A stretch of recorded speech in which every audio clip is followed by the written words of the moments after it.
Hello friends, welcome back to our channel. இன்றைக்கி வந்து சென்னை வீடியோவோட பார்ட் 2 வந்து நம்ம பார்க்க போகிறோம். ஸோ போன வீடியோ வந்து மெரினா பீச்சோடு முடிச்சிருப்போம். நெக்ஸ்ட் இது வந்து அண்ணா நகர். ஸோ அண்ணா நகரில் நைட்டு 2 மணிக்கு பார்த்திங்கன்னா அவ்வளோ கூட்டம் இருந்தது. மிட் நைட் பிரியாணிக்கு மட்டும் இல்லை, நிறையா ஷாப் வந்து அங்கே போட்டிருந்தாங்க. நிறையா ஐஸ்கிரீம் ஷாப்பு, அப்புறமா வந்துட்டு இந்த ஸ்டார்டர்ஸு, அந்த மாதிரி வந்துட்டு நிறையா ஷாப் வந்து போட்டிருந்தாங்க. ஸோ நாங்கள் வந்து 2 இடத்துல பிரியாணி வந்து வாங்கினோம். ஒன்று வந்து கொங்கு பிரியாணி, இன்னொன்று வந்துட்டு சையத் பிரியாணி. ரெண்டுமே வந்துட்டு ரொம்ப ஸ்மாராக தான் இருந்தது. 2 இடத்துலையுமே நாங்கள் சிக்கன் பிரியாணி தான் ட்ரை பண்ணோம். ரொம்ப ஸ்மாராக இருந்தது. ஸோ 2 மணிக்கு வீட்டுக்கு வந்து சேர்ந்தோம். மறுநாள் காலையில் பார்த்தீங்க அப்படின்னா வந்துட்டு நாங்கள் எந்திரிச்சதே வந்துட்டு 12 o'clock தான் எந்திரிச்சோம். எந்திரிச்சு பூரி, பணியாரம் இதுதான் வந்துட்டு காலையில் ஸ்பெஷல். ஸோ இங்கே வந்து ஆப்பமாவில் வந்துட்டு அத்தை பணியாரம் செஞ்சிட்ருக்காங்க. ஒன்று வந்து இனிப்பு பணியாரம் பண்ணாங்க, அப்புறமா கார பணியாரம். ஸோ பணியாரத்துக்கு சட்னி, பூரிக்கு குருமா எல்லாமே வந்துட்டு ரெடி ஆயிடுச்சு. ஸோ பணியாரம் வந்து ஆப்பமாவில் வந்து சுட்டாங்க. ஆப்பமாவை எப்படி ரெடி பண்ணுறது அப்படின்னு சொல்லிட்டு குயிக்காக நம்ம பார்த்துட்டு வந்துடலாம். பச்சரிசி 2 டம்ளர், அப்புறமா வந்துட்டு இட்லி அரிசி 2 டம்ளர், உளுந்து வந்து ஒரு 75 கிராம், அப்புறமா வந்துட்டு வெந்தயம் வந்துட்டு 2 டேபிள் ஸ்பூன், அப்புறமா வந்துட்டு கொஞ்சோண்டு அவல், அப்படி இல்லைனா நேற்று மிஞ்சின சாதம் இருந்தால் அது கூட சேர்த்துக்கலாம். இது எல்லாத்தையும் வந்துட்டு நைட்டு ஊற வச்சுருங்க. பச்சரிசி, இட்லி அரிசி, வெந்தயம், உளுந்து இது எல்லாத்தையும் நைட்டு ஊற வச்சுருங்க. காலையில் எழுந்திரிச்சு ஆட்டி அன்னைக்கு நைட்டு வந்துட்டு நம்ம ஆப்பம் சுடலாம். அந்த ஆப்பம் மாவுலேயே வந்துட்டு நம்ம பணியாரமும் வந்து ஊற்றலாம். ஸோ பணியாரத்துக்கு இனிப்பு பணியாரம், கார பணியாரம் ரெண்டுமே வந்து செஞ்சுருந்தாங்க. இனிப்பு பணியாரத்துக்கு நம்ம இதில் வந்துட்டு நாட்டு சக்கரை சேர்த்துக்கலாம், அப்படி இல்லைனா வெள்ளை பாகு காய்ச்சி வந்து சேர்த்துக்கோங்க. அது கூட கொஞ்சம் தேங்காய், ஏலக்காய் இதெல்லாம் போட்டு நெய்யில் சுட்டு எடுத்தீங்க அப்படின்னா வந்துட்டு பணியாரம் சூப்பராக இருக்கும், இனிப்பு பணியாரம். அதுக்கப்புறம் கார பணியாரம், அதில் வந்துட்டு வெங்காயம், கடுகு, வெங்காயம் இதெல்லாம் எண்ணெயில் தாளித்து விட்டு கொஞ்சமாக பச்சை மிளகாய் இதெல்லாம் சேர்த்து கார பணியாரத்தில் சேர்த்துக்கிட்டீங்க, அந்த மாவில் சேர்த்து கார பணியாரம் பண்ணிங்கன்னா அதுவும் வந்துட்டு சூப்பராக இருக்கும், வெங்காய சட்னி. ஸோ மார்னிங் வந்து இனிப்பு பணியாரம், கார பணியாரம், பூரி, உருளைக்கிழங்கு மசாலா இதெல்லாம் சாப்பிட்டாச்சு. ஆஃப்டர்நூனுக்கு வந்து ப்ரான் தொக்கு பண்ண போகிறாங்க. ஸோ அதுக்காண்டி ப்ரான் வந்து க்ளீன் பண்ணிகிட்ருக்காங்க. இது வரைக்கும் நானும் வந்துட்டு ப்ரான் வந்து சாப்பிட்டதே கிடையாது. இப்போ தான் வந்துட்டு ஃபர்ஸ்ட் டைம் வந்துட்டு ட்ரை பண்ணுறேன். அக்கா பண்ணி கொடுத்து சாப்பிட்றேன். ப்ரான் தொக்கு வந்துட்டு சூப்பராக பண்ணியிருந்தாங்க. ஏற்கனவே வந்துட்டு க்ளீன் பண்ணி வாங்கிட்டு வந்துட்டாங்க. இப்போ வந்துட்டு அந்த உள்ள கருப்பு வந்து எடுத்துகிட்ருக்காங்க. ஸோ மத்தியானத்துக்கு ப்ரான் தொக்கு, அப்புறமா வந்துட்டு சீலா மீன் வந்து எடுத்துகிட்டு வந்திருந்தாங்க. ஸோ சீலா மீன் வந்துட்டு ஃப்ரை பண்ண போகிறாங்க. அப்புறமா சாம்பார். ப்ரான் வந்துட்டு க்ளீன் பண்ணி முடிச்சாச்சு. இப்போ அடுத்து வந்துட்டு ஃபிஷ் வந்து க்ளீன் பண்ணிகிட்டு இருக்காங்க. பை சைடாக வந்துட்டு ப்ரான் தொக்குக்கு தக்காளி, வெங்காயம் எல்லாமே வந்துட்டு கட் பண்ணி வச்சுட்டாங்க. ஃபிஷ் வந்துட்டு மேலே அந்த இதெல்லாம் இருக்கும்ல, அதெல்லாம் ஆல்ரெடி கட் பண்ணி தான் வாங்கிட்டு வந்திருந்தாங்க. ஆனாலும் கொஞ்சம் அங்கங்கே இருக்கிறத வந்துட்டு அக்கா நல்லா வாஷ் பண்ணி எடுத்துகிட்டு இருந்தாங்க. இதை வந்துட்டு லைட்டாக கொஞ்சமாக முதல்ல உப்பு போட்டு வாஷ் பண்ணாங்க. அதுக்கப்புறமா வந்துட்டு மஞ்சள் போட்டு வாஷ் பண்ணாங்க. வாஷ் பண்ணிவிட்டு இதில் வந்துட்டு மசாலா கலந்து வச்சுருக்காங்க. ஸோ அந்த மசாலா கலக்கிறது வந்துட்டு எப்படின்னு சொல்லிட்டு பார்க்கலாம் வாங்க. உப்பு மஞ்சள்லாம் போட்டு வாஷ் பண்ணதுக்கப்புறம் வந்துட்டு இந்த மீனுக்கு தேவையான அளவு மஞ்சள்தூள் வந்து சேர்த்துக்கோங்க. ஸோ மஞ்சள் தூள், உப்பு, அதுக்கப்புறமா வந்துட்டு உப்பு 1 டேபிள் ஸ்பூன், மஞ்சள் தூள் 1 டேபிள் ஸ்பூன், வீட்டு மிளகாய் பொடி, வீட்டில் அரைச்சி வச்சுருப்போம் அந்த மிளகாத்தூள். அப்படி இல்லைனா வந்துட்டு நீங்கள் ஃபிஷ் ஃப்ரை மசாலா வந்து சேர்த்துக்கலாம். அக்கா வந்து வீட்டில் அரைச்ச மிளகாய் பொடி வந்து சேர்த்தாங்க. ஸோ இதெல்லாம் சேர்ந்து வந்துட்டு நல்லா இது பண்ணி வச்சுட்டாங்க, குழப்பி. இதுவே வந்துட்டு டேஸ்ட்டாக இருந்தது. லெமனோ எக்கு எதுவுமே வந்துட்டு சேர்க்கலை. இதுவே வந்துட்டு நல்லா சூப்பர் டேஸ்ட்டாக இருந்தது. இப்போ வந்துட்டு ப்ரான் தொக்கு வந்துட்டு எப்படி பண்ணுறது அப்படின்னு சொல்லிட்டு பார்க்கலாம் வாங்க. ஒரு 2-3 டேபிள் ஸ்பூன் வந்துட்டு எண்ணெய் ஊற்றிடுங்க. கடுகு போட்டு தாளித்ததுக்கப்புறமா வந்துட்டு 2 பெரிய வெங்காயம், நல்லா தொக்குக்கு வந்துட்டு ஆனியன் அண்ட் தக்காளி வந்துட்டு ரொம்ப தேவைப்படும். ஸோ 2 பெரிய வெங்காயம், பெரிய சைஸ் பெரிய வெங்காயம் வந்துட்டு 2 சேர்த்துருக்காங்க. இப்போ வெங்காயம் வந்துட்டு நல்லா ஃப்ரை ஆகணும். வெங்காயம், தக்காளி இது ரெண்டுமே வந்துட்டு நல்லா ஃப்ரை ஆகணும். ஸோ வெங்காயம் நல்லா ஃப்ரை ஆனதுக்கப்புறமா வந்துட்டு ஒரு 2 டேபிள் ஸ்பூன் அளவுக்கு இஞ்சி பூண்டு பேஸ்ட் வந்து சேர்த்துக்கோங்க. இஞ்சி பூண்டு பேஸ்ட்டும் வந்துட்டு நல்லா வதங்கினதுக்கப்புறமா வந்துட்டு நம்ம ஆல்ரெடி வந்துட்டு 2 தக்காளி வந்து கட் பண்ணி வச்சுருந்தோம். ஸோ அந்த 2 தக்காளி வந்து இதோட சேர்த்துக்கோங்க. அந்த தக்காளி வெங்காயம் வந்துட்டு நல்லா வதங்கணும்.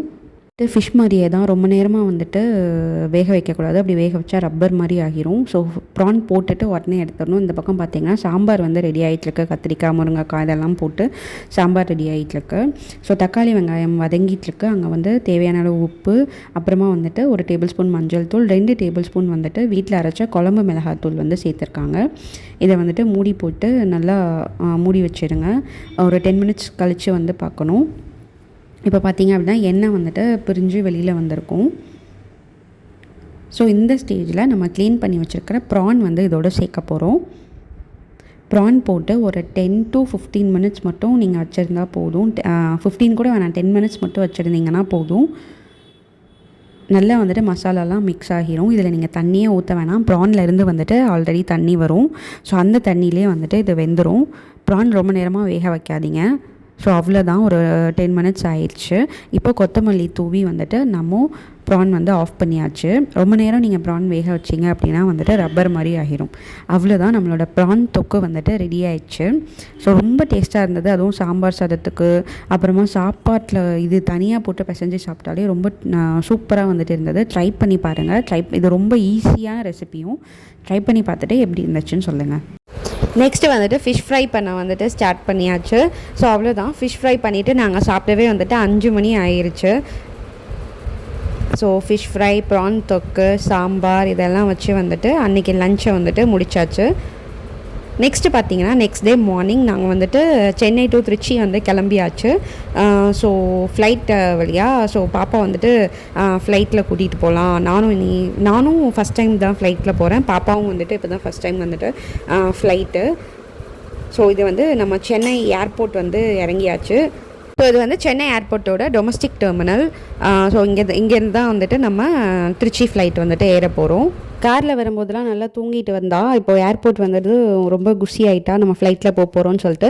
ஸோ நம்ம லக்கேஜை வந்துட்டு ஹேண்ட் ஓவர் பண்ணிவிட்டு வந்து இப்போ வந்து செக்யூரிட்டி செக்கப் வந்துட்டு போக போகிறோம். ஸோ செக்யூரிட்டி செக்கப்பில் நம்ம ஹேண்ட் பேக்ஸ், அப்புறமா வந்துட்டு நம்ம ஹேண்ட் பேக்ஸில் தான் வந்துட்டு எல்லா எலக்ட்ரிக் ஐட்டமும் வைக்கிறோம். நம்ம ஃபோன் சார்ஜர், அப்புறமா வந்துட்டு இயர்ஃபோன்ஸ், அந்த மாதிரி வந்துட்டு எல்லாமே வந்துட்டு நம்ம ஹேண்ட் பேக்கில் தான் இருக்கும். ஸோ அதை வந்துட்டு ஒரு ட்ரேயில் வச்சு நம்ம வந்துட்டு இப்போ செக்யூரிட்டி செக் அனுப்ப போகிறோம். அடுத்து நம்மளையும் வந்துட்டு அவங்க செக் பண்ணுவாங்க. திருப்பி அதை முடிச்சுட்டு நம்மளோட ஹேண்ட்பேக் அண்டு எலக்ட்ரானிக் இதை எல்லாமே வந்து எடுத்துகிட்டு நம்மளோட கேட்டுக்கு வரணும். கேட் நம்பர் பார்த்துக்கிட்டிங்க அப்படின்னா 13. ஸோ அங்கே போய் வந்துட்டு ஒரு 1/2 hour வந்துட்டு வெயிட் பண்ணோம். பாப்பாவுக்கு வந்துட்டு அவங்க அப்பா கேக்கும் அப்புறம் காஃபியும் வந்துட்டு வாங்கிட்டு வந்திருந்தார். ஸோ காஃபி அண்ட் கேக் வந்து செம்ம காஸ்ட்லியாக இருந்தது. ஏர்போர்ட்டில் எதுவும் வாங்கணும்னு நம்ம நினைக்கவே கூடாது, அவ்வளோ காஸ்ட்லியாக இருந்தது எல்லாமேவும். ஸோ இண்டிகோ ஃப்ளைட் தான் வந்துட்டு நம்ம புக் பண்ணியிருந்தோம், சென்னை டு திருச்சி. ஏர்போர்ட்டுமே வந்துட்டு ரொம்ப நீட்டாக க்ளீனாக வந்துட்டு இருந்தது. ஸோ இதெல்லாம் பார்க்குறதுக்கு, இந்த வால்ஸ்லாம் பார்க்குறதுக்கு வந்துட்டு ரொம்ப சூப்பராக வந்துட்டு இருந்தது. நமக்கு வந்துட்டு நம்ம ஃப்ளைட்டு கூப்பிட்டு போக வந்துட்டு பஸ் வந்துட்டு வந்துருச்சு. ஸோ நம்ம வந்துட்டு கிளம்பியாச்சு. ஸோ எங்களுக்குன்னா பயம், பாப்பா வந்துட்டு ஃபஸ்ட் டைம் ஃப்ளைட்டில் கூட்டு போகிறோம், என்ன பண்ண போகிறாளோ அப்படின்னு சொல்லிட்டு ஒரு வேளை அழுதுருவாளோ அப்படின்லாம் நினச்சி பயந்துட்டு இருந்தோம். ஆனால் வந்துட்டு அவள் கண்டுக்கவே இல்லை. ஃப்ளைட்டை ஏறும்போதும் சரி, கீழே லேண்ட் ஆகும்போதும் சரி, அவள் வந்துட்டு அதை பற்றி கண்டுக்கவே இல்லை. ஸோ அவ்வளோதான், நம்ம பஸ்லேருந்து இறங்கி நம்ம போகிற ஃப்ளைட்டுக்கு வந்தாச்சு. இதுதான் நம்ம போகிற ஃப்ளைட் இண்டிகோ. என்னை பொறுத்த வரைக்கும் நீங்கள் வந்துட்டு ஃப்ளைட்டா அப்படி இல்லைனா வந்துட்டு வந்தே பாரத்தா அப்படின்னு சொல்லி கேட்டிங்கன்னா கண்டிப்பாக வந்துட்டு வந்தே பாரத் தான் சொல்வேன். ஏன்னா வந்துட்டு அதுதான் வந்துட்டு காஸ்ட் வைஸாக வந்துட்டு எனக்கு பெஸ்ட்டாக தெரிஞ்சது. டைமுமே வந்துட்டு 4 hours கொண்டு போய் விட்டுட்டாங்க. இங்கே நம்ம ஏர்போர்ட் போய் அங்கே 1 hour வெயிட் பண்ணி அப்புறமா 1 hour வந்துட்டு ஃப்ளைட்டு திருப்பி நம்ம லக்கேஜ் எடுத்துகிட்டு வர்றதுக்கு கரெக்டாக அதே டைம் தான். ஸோ நீங்கள் வந்துட்டு வந்தே பாரத்தே வந்துட்டு ப்ரிஃபர் பண்ணலான்னு தான் நான் சொல்வேன். ஒரு எக்ஸ்பீரியன்ஸ்க்காண்டி வேணால் வந்துட்டு ஒரு தடவை நம்ம ஃப்ளைட்டில் வந்துட்டு போய் பார்க்கலாம். ஸோ நம்ம ஃப்ளைட்டில் ஏறியாச்சு. ஃப்ளைட்டும் வந்துட்டு எடுத்துட்டாங்க. ஸோ மேலேருந்து கீழே வந்துட்டு வியூ பார்க்க அவ்வளோ சூப்பராக வந்துட்டு இருந்தது. இது ஃபுல் சென்னை சிட்டி மேலேருந்து பார்க்குறதுக்கு அவ்வளோ அழகாக வந்துட்டு இருந்தது. ஃப்ளைட்டோட காஸ்ட்டுமே வந்துட்டு அதிகமாக தான் இருந்தது. பெர் ஹெட்டுக்கு வந்துட்டு 3500 to 4000 வரைக்கும் வந்துச்சு. பாப்பாவுக்குமே வந்துட்டு டிக்கெட் இருக்குதான். இங்கே வந்துட்டு நாங்கள் ஃபுட்டு எதுவுமே வந்துட்டு போடலை. பாப்பாவுக்கு மட்டும் காம்ப்ளிமெண்ட்லியாக வந்துட்டு ஒரு பன்னீர் ரோல் வந்து கொடுத்துருந்தாங்க. காஸ்ட் வைஸாக வந்துட்டு நான் வந்தே பாரத் ப்ரிஃபர் பண்ணுவேன். டைம் வந்துட்டு ஒரு 1 hour வேணால் நம்ம கூட வரலாம். எங்களுக்கு ஃப்ளைட் பார்த்திங்கன்னா 9:40. ஆனால் வந்துட்டு 9:40க்கு ஸ்டார்ட் ஆகிருச்சு. நான் வந்துட்டு ரொம்ப நேரமாக ஒரே இடத்துல தான் நிற்கிது அப்படின்னு சொல்லி நினச்சிட்டு இருந்தேன். ஆனால் இப்போ வந்துட்டு ஃப்ளைட் மூவ் ஆகுறது உங்களுக்கு நல்லாவே தெரியும் இந்த மேப்பில். ஸோ ஏறினதும் தெரில, இறங்குனதும் தெரில அப்படின்னு தான் வந்துட்டு சொல்லலாம். ஏறி ஒரு 20 மினிட்ஸ்லேயே வந்துட்டு திருச்சி ரீச் ஆயிடுச்சு அப்படின்னு சொல்லிட்டாங்க. வந்துட்டு டேக் ஆஃப் ஆகுறதுக்கும் லேண்ட் ஆகுறதுக்கும் தான் டைம் ஆகிடுச்சே தவிர போன டைம் வந்து சுத்தமாக வந்துட்டு தெரியவே இல்லை. லேண்ட் ஆகும்போது தான் கொஞ்சம் வந்துட்டு அந்த ஜர்க்காகிட்டே இருந்ததா, அதுதான் கொஞ்சம் பாப்பா வந்துட்டு பிடிச்சிக்கோ அப்படின்னு சொல்லிகிட்டே இருந்தா. மற்றபடி அவள் பயப்படாமல் ஜாலியாக வந்துட்டு உட்காந்துட்டு இருந்தா. ஒரு 45 மினிட்ஸில் 10:30 அந்த மாதிரிலாம் வந்துட்டு நம்ம திருச்சி வந்து ரீச் ஆகியாச்சு. நானும் இந்த ரீல்ஸில் போடுற மாதிரி க்ளவுட்ஸ்குள்ளெல்லாம் வந்துட்டு ஃப்ளைட் போகும், அந்த க்ளவுட்ஸ் எல்லாம் வந்துட்டு நம்ம வீடியோ எடுக்கலாம் அப்படின்னு நினச்சிட்டு தான் போனேன். ஆனால் வந்துட்டு நம்ம ஃப்ளைட் வந்துட்டு என்னென்னா க்ளவுட்ஸ்குள்ளெல்லாம் போகலை. ஸோ இருக்கிறத மட்டும் நாங்கள் வீடியோ எடுத்தோம். ஓகே, நம்ம திருச்சி வந்து ரீச் ஆகியாச்சு. ஸோ இது மேலேருந்து திருச்சியோட வியூ, நம்மளோட ஃப்ளைட் வந்துட்டு லேண்ட் ஆக போகுது இப்போது. ஸோ சூப்பராக இருந்தது, எக்ஸ்பீரியன்ஸ் வந்துட்டு சூப்பராக இருந்தது.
நம்மளும் வந்துட்டு ஃப்ளைட்லேருந்து இறங்க போகிறோம்.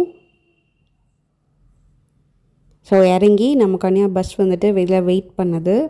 ஸோ அதிலேருந்து டொமஸ்டிக் நம்ம திருச்சி டொமஸ்டிக் டெர்மினல் வந்து போக போகிறோம். அங்கேருந்து லக்கேஜ் எடுத்துகிட்டு நம்ம கிளம்பலாம். திருச்சி ஏர்போர்ட்டுமே வந்துட்டு ரொம்ப சூப்பராக இருந்தது. இப்போ புதுசாக வந்துட்டு ரெனோவேட் பண்ணியிருக்காங்க.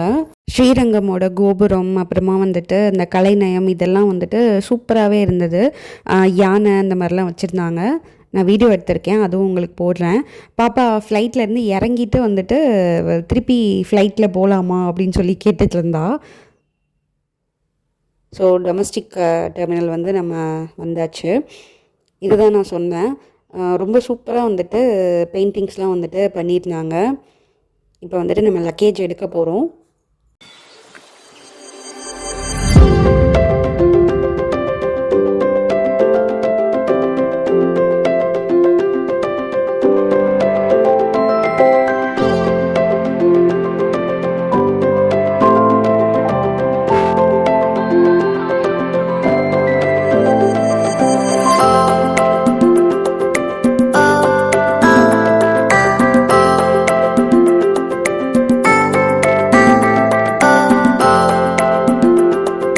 அவ்வளோதான், நம்ம சேஃபாக வந்து திருச்சியில் லேண்ட் ஆகியாச்சு. இதுக்கப்புறம் நம்ம வீட்டுக்கு கிளம்ப வேண்டியது தான். இந்த விலாக் உங்களுக்கு பிடிச்சிருக்கும்னு நினைக்கிறேன். நான் நெக்ஸ்ட் விலாகில் வந்துட்டு உங்களை மீட் பண்ணுறேன். இந்த விலாக் பிடிச்சிருந்தா மறக்காமல் நம்ம சேனலை சப்ஸ்கிரைப் பண்ணுங்கள், லைக் பண்ணுங்கள், ஷேர் பண்ணுங்கள். தேங்க்யூ.